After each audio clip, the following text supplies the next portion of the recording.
Hey, I'd like to welcome you to another episode of Money Matters Top Tips for Success, where each and every day I bring on new business owners, entrepreneurs, and executives and have them share their top tips for success with you. My name is Adam Torres. You can follow me on Instagram at AskAdamTorres. Keep up with my book releases, book tour schedule, signings, all that other good stuff. Always love to connect with you there. And as always, if you'd like to apply to become a co-author of one of my upcoming books, just head on over to the website, moneymatterstoptips.com, and click on Become an Author to apply. All right, so today I have Dr. Carla Gray on the line, and she's CEO over at Educational Treasures. Carla, welcome to the show.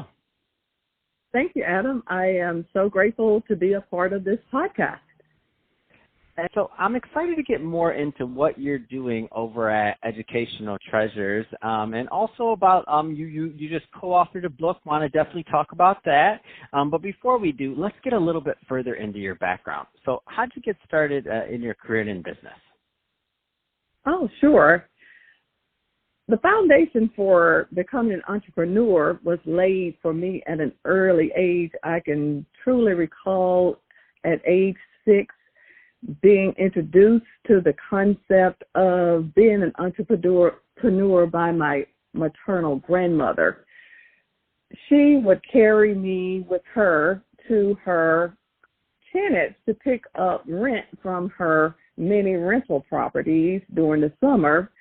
And I learned from her that building relationships and actually spending time with the tenants and learning about their needs and making sure that everything was satisfactory to their needs would keep that flow of income and revenue in place. So I did not know at the time that that's what she was doing, was introducing me to being a great entrepreneur, but that's exactly what happened. And as I grew up, my mother was a teacher and my father was also an educator, and I gleaned to all the things that they were doing and was inspired to become actually an educator, but also a coach.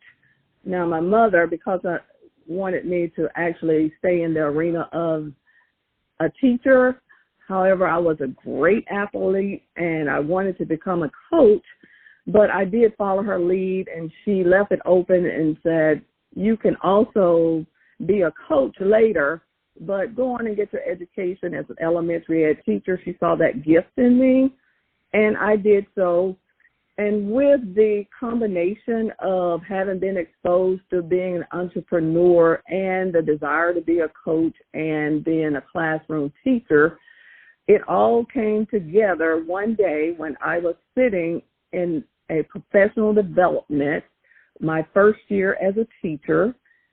The State Department of Ed sent a trainer in, and they trained us on how to become a better teacher.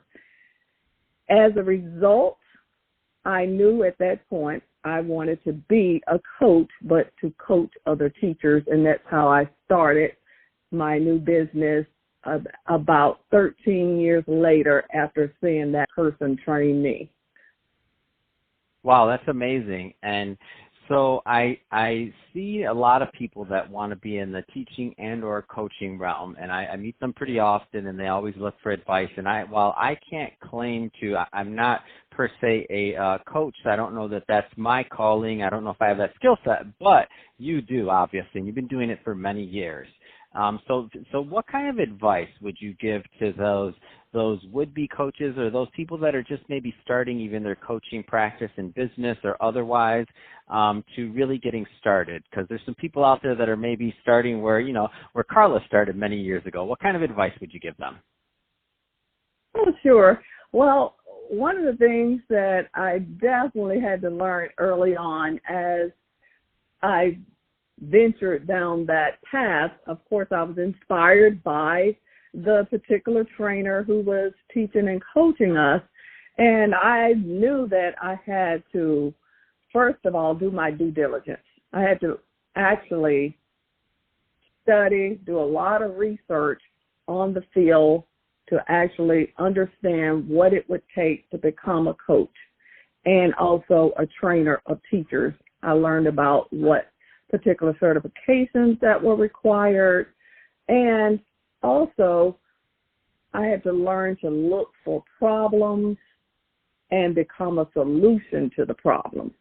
And so those were the two things that really launched me into that arena.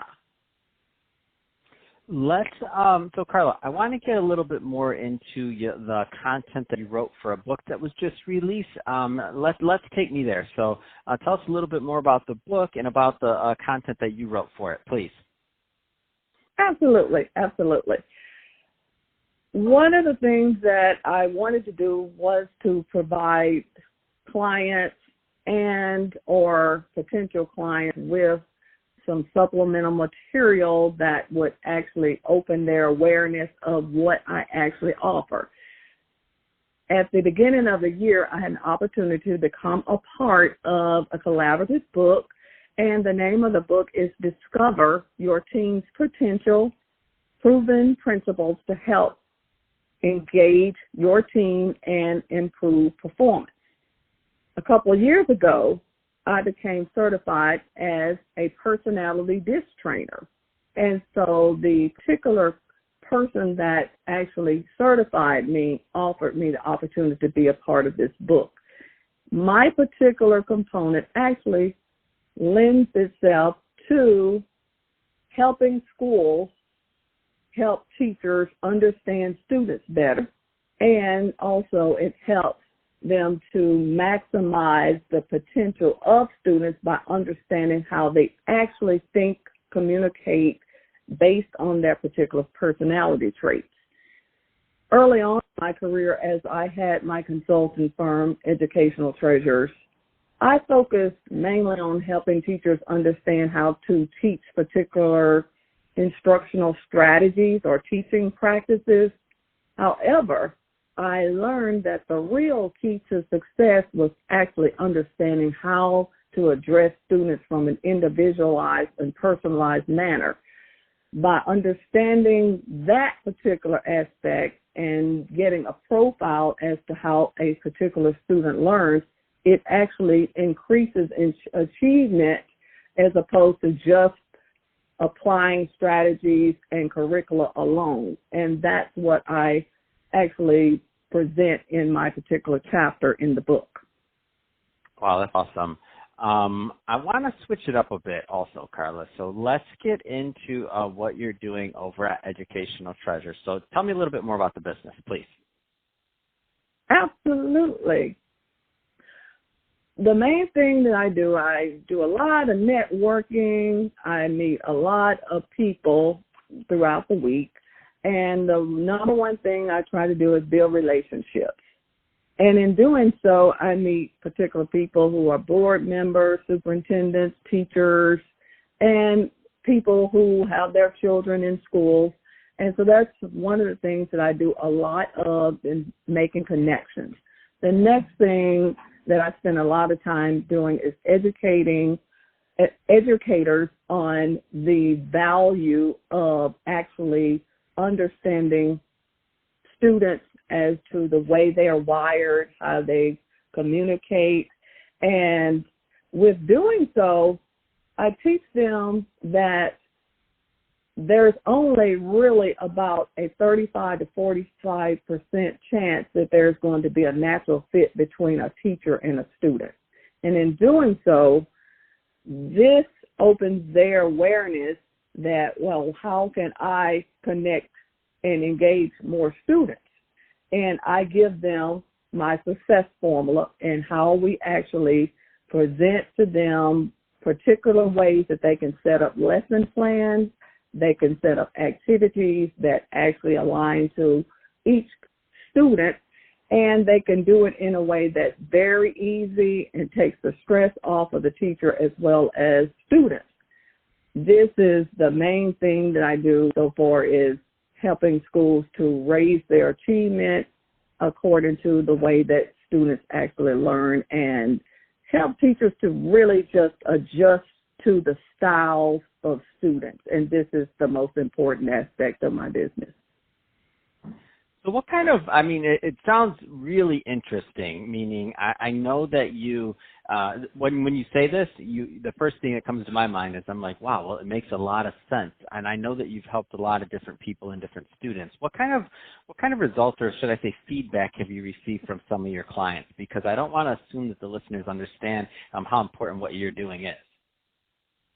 Yes, I'm glad you asked that question. I was recently in a school, and I was working with some teachers, and I shared with them the formula and just a little mini session, and they actually started to understand themselves. So I had given them some particular questions that I asked them, and they answered the questions, and then they were able to understand what type style they actually have, so far as a personality style, and how those traits actually carry over in how they communicate with their students.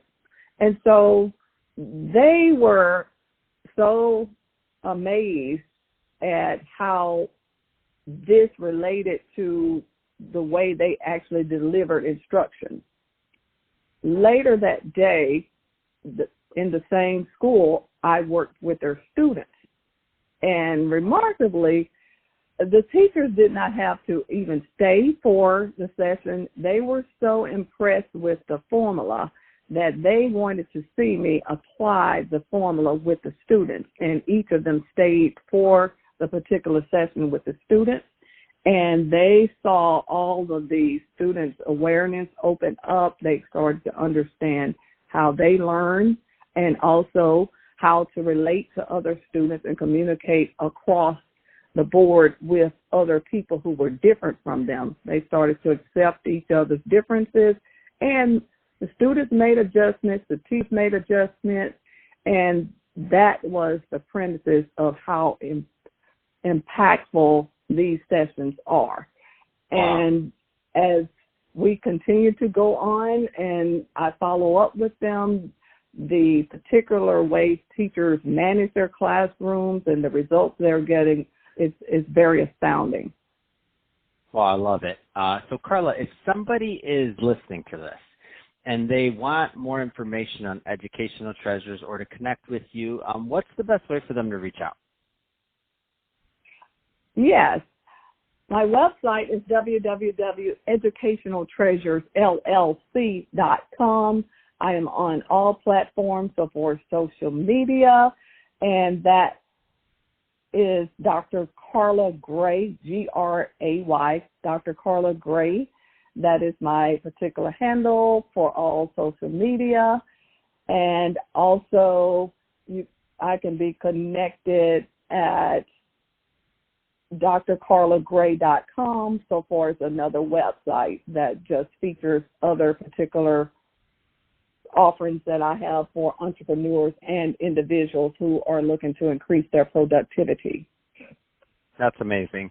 Well, hey, Carla, I really appreciate you coming on the show today and sharing more about your background and all the great work you're doing over at Educational Treasures. And to the audience, as always, thank you for tuning in. Hope you got a lot of value out of this. If you did, don't forget to subscribe to the podcast.